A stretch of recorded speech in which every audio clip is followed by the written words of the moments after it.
अनंत चतुर्दशी व्रत कथा।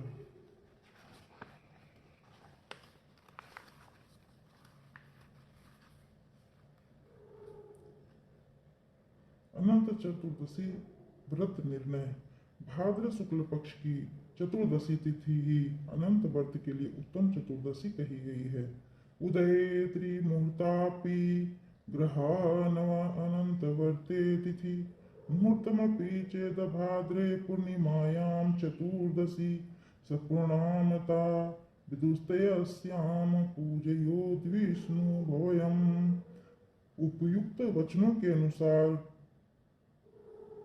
यद्यपि अनंत चतुर्दशी उद्यापनी ही लेनी चाहिए, किंतु मध्याहे भोज वेलायाम चतुर्थीय सरित तटे इस वचन से कथा में मध्याहा को कर्मकाल कहने से तथा पूजा वर्तेषु सर्वेषु मध्याह्न व्यापिनी तिथि इस माध्यवीय वचन के अनुसार सामान्यार्थक अधिवाक्य के विस्फोरक होने से वक्ता शर्करा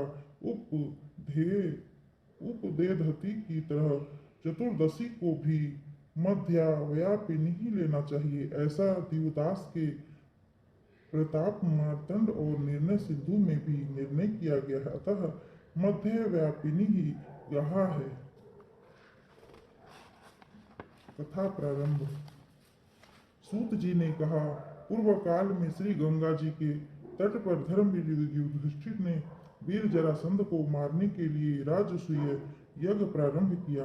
उस युधिष्ठिर ने श्री कृष्ण चंद्र के सहित भीमसेन, अर्जुन आदि भाइयों के साथ अनेक रत्नों से शोभित मोती जड़ी हुई स्वर्ग के समान विशाल भारी यज्ञशाला बनवाई और उसमें यज्ञ के लिए संपूर्ण राजाओं को अनेक प्रकार से प्रयत्न कर बुलाया। एक दिन गांधारी के गर्भ से उत्पन्न राजा धृतराष्ट्र का पुत्र, जो दुर्योधन नाम से विख्यात था, उस यज्ञशाला में आया।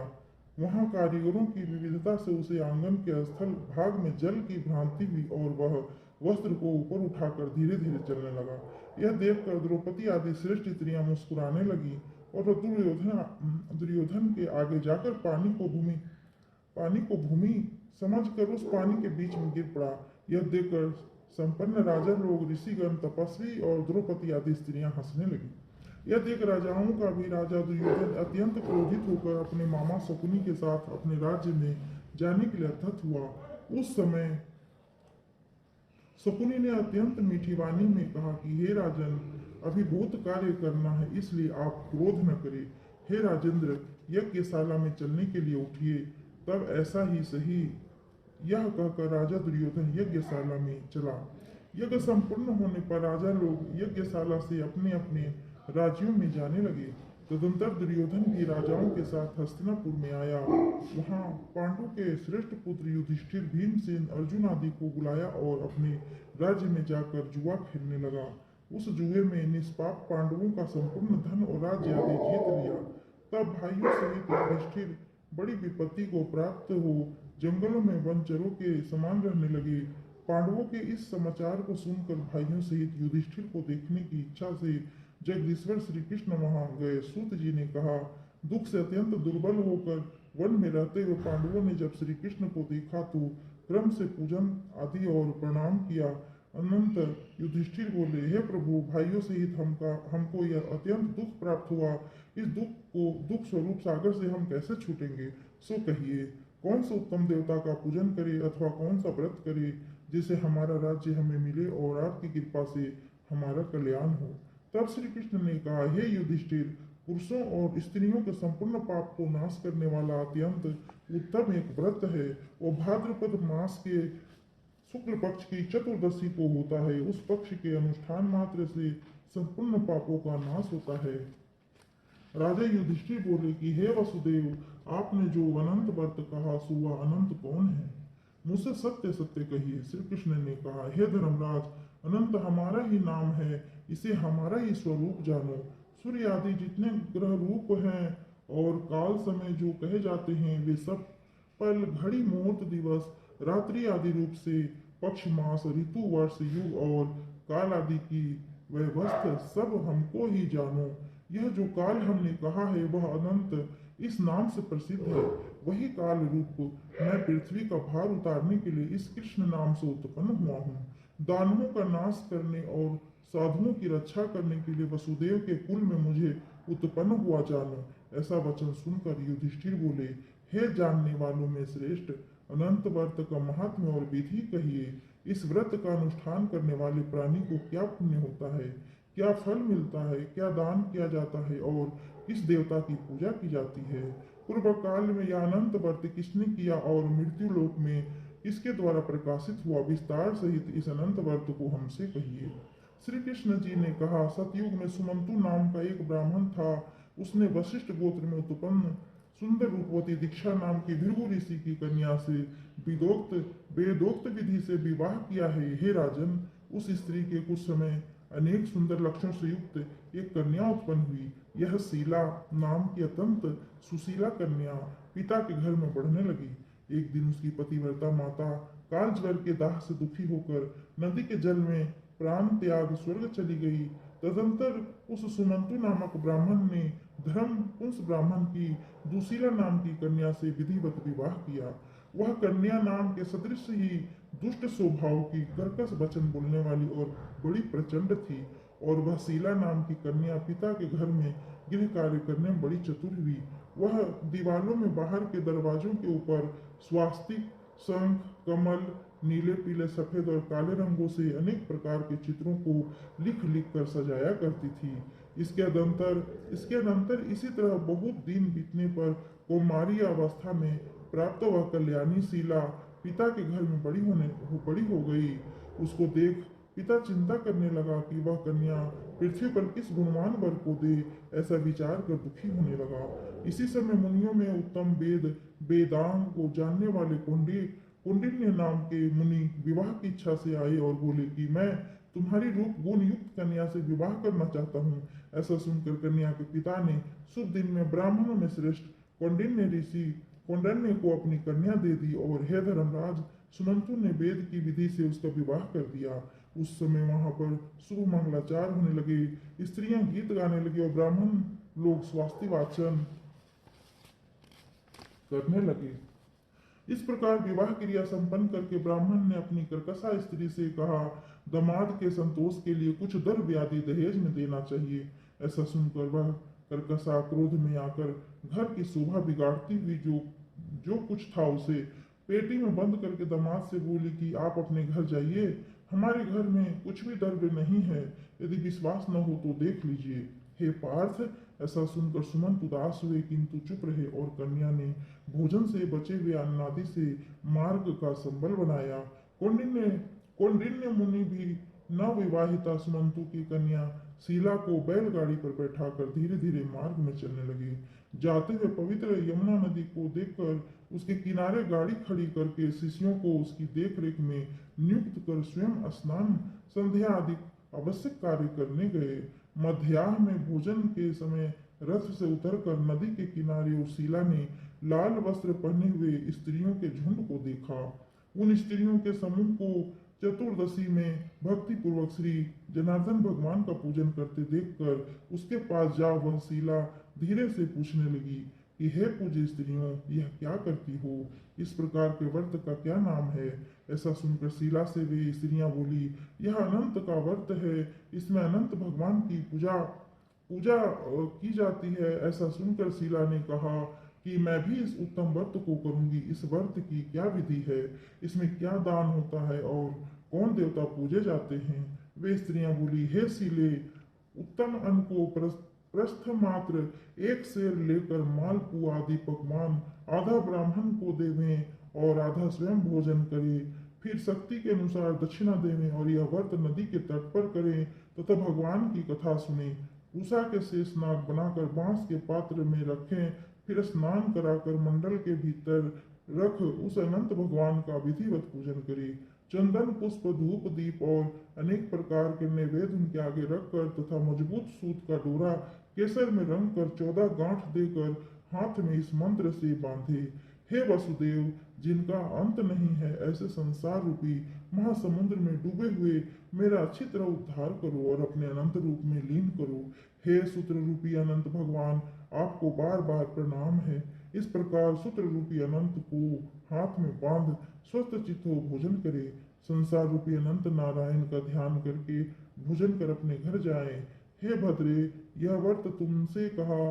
श्री कृष्ण बोले, हे राजेंद्र, प्रसन्न चित्त से ऐसा व्रत का विधान सुनकर वह शीला, उस शीला ने भी सुंदर डोरे को बाएं हाथ में बांधकर व्रत किया। जैसे 14 गांठ देकर बाएं हाथ में बांधना कहा था, वैसे ही बांधकर फिर पाथे संबल जो बचा था उसका आधा ब्राह्मण को दे, बाकी स्वयं खाया। फिर प्रसन्नचित हो जब पति के साथ बैलगाड़ी में बैठकर अपने घर को गई, तभी से उसको शुभ शकुनों से व्रत के प्रति विश्वास हो गया। अनंत व्रत करने से गोधन आदि युक्त और धन धान्य अधिक से उसका घर भरा पूरा हो गया। वह सोने में पिरोए माणिक्य और मोतियों के हाथों से भूषित रहती और उसके यहाँ इतने अतिथि आने लगे कि वह पूजन में सर्वदा व्यस्त रहती थी। मणि में स्वर्ण के हारों से भूषित हुई वह मन युक्त कर धनी तथा मोतियों की मालाओं से अलंकृत उत्तम वस्त्र पहनी हुई सावित्री के समान शोभित होने लगी और घर में पति के साथ आनंद से रहने लगी। किसी समय उसके पति कौंडिन्य ने बैठी हुई शीला के हाथ में बंधा हुआ सुंदर डोरा देखा। उसको देखकर वह बोला कि हे शीले, यह डोरा क्या मुझे वश में करने को बांधा है? तुमने इसे क्यों धारण किया है? इसका कारण कहो। यह सुनकर शीला बोली, जिसके प्रसाद से संपूर्ण धन धान्य और संपदाएं मनुष्य को मिलती है, वही अनंत मैंने धारण किया है। श्री कृष्ण कहते हैं, हे पांडुपुत्र, लक्ष्मी के मध्य से अंधे हुए शीला के पति उस ब्राह्मण ने शीला का वचन सुनकर उसके डोरे को जल्दी से तोड़ डाला। और कौन है अनंत है, और वह कौन अनंत है, ऐसा कहते हुए पापात्मा उस मूर्ख ने डोरा जलती हुई अग्नि में डाल दिया। तब शीला ने व्याकुल होकर हाहाकार करती हुई दौड़कर डोरे को लेकर दूध में डाल दिया। उस पाप कर्म से उसकी लक्ष्मी छीन होने लगी। गौ आदि को चोर ले गए, घर में आग लग गई, धन नष्ट हो गया। जो जिस प्रकार घर में आया था वह उसी प्रकार फिर चला गया। कुटुंब में भी कलह होने लगा, भाइयों में लड़ाई होने लगी। अनंत को फेंकने के पाप से घर में दारिद्र्य घुस गया। हे युधिष्ठिर, उसके साथ संसार में कोई बातचीत न करता। वह शरीर से अतिशय संतप्त हो गया और मन से भी दुखी, बड़े भीषण दुख को प्राप्त हुआ। तब उस कौंडिन्य ने स्त्री से कहा कि हे शीले, मैं सहसा उत्पन्न हुए शोक के कारण दुखी हो गया हूँ। मेरा संपूर्ण धन नाश हो गया है, स्वजनों से कलह होता है, मुझसे कोई बोलता नहीं है, शरीर से नित्य ज्वर आदि ताप रहते हैं, चित्त में बड़ा भारी खेद होता है। इस अनंत का क्या कारण है? इस अनर्थ का क्या कारण है? क्या तुम जानती हो? और क्या करने से भाग्य अच्छा होगा? तब सुंदर वस्त्र वाली शीला पति से बोली कि अनंत को फेंकने के पाप का यह फल है, और अब हे महाभाग, इसके लिए उपाय करें तो फिर सब हो जाए। शीला के ऐसा कहने पर वह ब्रह्म ऋषि मन से हरि भगवान की शरण में गए। उसके अनंतर वह कौंडिन्य निर्वेद को प्राप्त होकर वन को चला गया और उत्तम ब्राह्मण वायु का भक्षण कर तप करने लगा और उस परमेश्वर का मन से ध्यान करने लगा, जिसके प्रसाद से मुझे धन आदि मिला, जिसका अपमान करने से मैं निर्धन होकर दुख को प्राप्त हुआ था। यह सारा धन आदि मुझको अतिशय सुख और दुख देने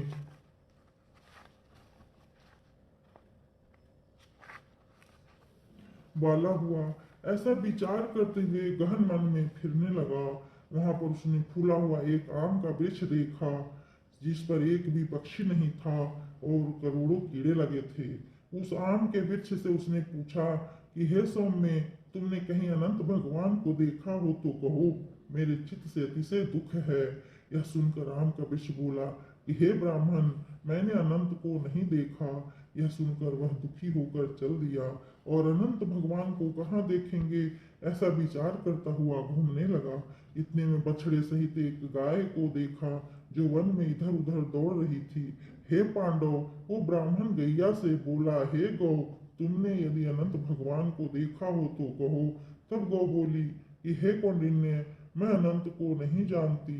वहां से आगे जाकर घास पर बैठे हुए वृषभ को देखकर उससे पूछने लगा कि हे गौ के पति, तुमने अनंत भगवान को देखा है?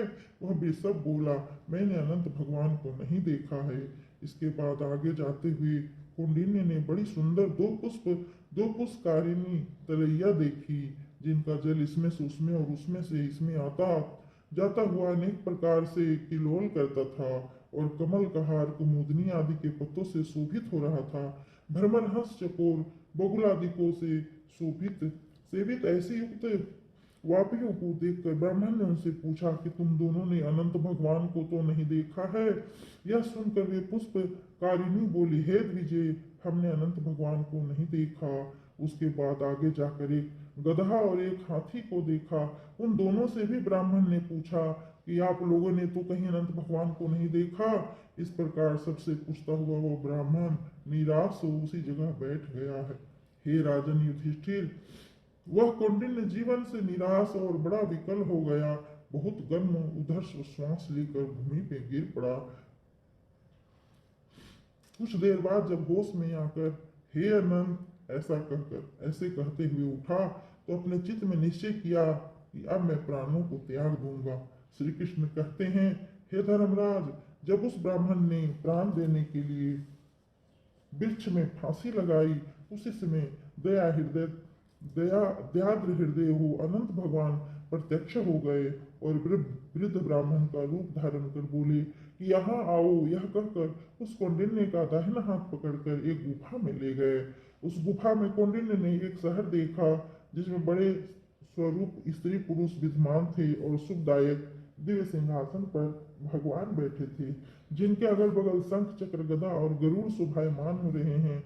कभी न समाप्त होने वाली विभूति ऐश्वर्य के प्रकारों से अपरिमित प्रभाव वाले और कौस्तुभ मणि वनमाला आदि अनेक प्रकार के आभूषण धारण किए विश्व अनंत भगवान को उस कौंडिन्य ने देखा। अतिशय प्रकाशमान उपयुक्त स्वरूप वाले अनंत को देखकर उनके आगे ऊंचे स्वर से, हे प्रभु, आपकी जय हो, ऐसा कहा और प्रणाम करके बोला, हे पुंडरीकाक्ष, मैं पाप रूप और पाप क्रम करने वाला हूँ। मेरी आत्मा पाप रूप है और पाप से ही उत्पन्न हुआ हूँ। मेरी रक्षा करे और मेरे संपूर्ण पापों को नष्ट करे। उसका वचन सुनकर अनंत भगवान बड़े कोमल वचन से बोले कि हे विपेंद्र, डरो मत, जो तुम्हारे मन में है सो कहो। कौंडिन्य ने कहा, हे प्रभु, मैंने धन से उन्मत्त होकर अनंत का डोरा तोड़ डाला। उस पाप क्रम से मेरा धन नष्ट हो गया। घर में अपने जनों से कलह होता है, जिस कारण मुझसे कोई भी नहीं बोलता। इस प्रकार दुखी हो आपके दर्शन की इच्छा से मैं जंगल में फिरने लगा। हे देवताओं के भी स्वामी, आपने कृपा कर अपना दर्शन दिया। अब मुझ पर दया करके उस पाप को शांत करिए। श्री कृष्ण बोले, हे युधिष्ठिर, भक्तों से प्रसन्न किए गए देवता क्या नहीं देते। अनंत भगवान भी उस ब्राह्मण का वचन सुनकर बोले। अनंत भगवान ने कहा, हे कौंडिन्य, तुम अपने घर जाओ, देरी मत करो और भक्ति पूर्वक 14 वर्ष तक अनंत का व्रत करो। इससे संपूर्ण पापों से छूटकर पुत्र पौत्र को उत्पन्न कर इच्छित भोगों को भोग कर सिद्धि पाओगे। ऐसा सुनकर कौंडिन्य ने कहा, हे स्वामी, मैं कुछ पूछता हूँ, उसे कहिए। वह आम का वृक्ष कौन था और कमल कुमुदनी कहार आदि से सुशोभित परम सुंदर 2 पुष्पकारिणी जंगल में देखी है सो क्या थी? वह गधा कौन था? वह हाथी कौन था? और वह उत्तम वृद्ध कौन था? अनंत देव बोले, वह आम का वृक्ष वेद विद्या को अच्छी तरह से जानने वाला ब्राह्मण था। उसने शिष्यों को विद्या नहीं दी, इसलिए वह वृक्ष हुआ। और जो गौ देखी थी वह बीज को खाने वाली पृथ्वी रही। और जो घास पर वृषभ देखा था वह सत्य लोक में धर्म था और धर्म अधर्म का निर्णय ठीक नहीं करता था। वह पुष्पकारिणी दोनों बहिन ब्राह्मणी थी। धर्म अधर्म आदि तो कुछ होता परस्पर देती और ले लेती रही, तथा उन्होंने वेद पाठ करने वाले ब्राह्मणों तथा गरीबों को कुछ नहीं दिया, भिक्षुकों को भिक्षा नहीं दी। उस पाप क्रम से दोनों का जल आपस में इधर का उधर और उधर का इधर होता रहता है। और गधा जो देखा वह क्रोध था, और जो हाथी देखा वह अभिमान था। जो ब्राह्मण था वह मैं ही अनंत हूँ,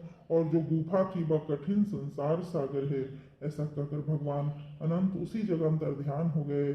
14 वर्ष तक अनंत व्रत करके जैसा अनंत भगवान ने कहा था वह सब सुख भोग कर फिर अंत में अनंत लोक हो गया। इसी तरह से हे राजऋषि, तुम भी कथा सुनते हुए व्रत करो। इति अनंत चतुर्दशी व्रत कथा।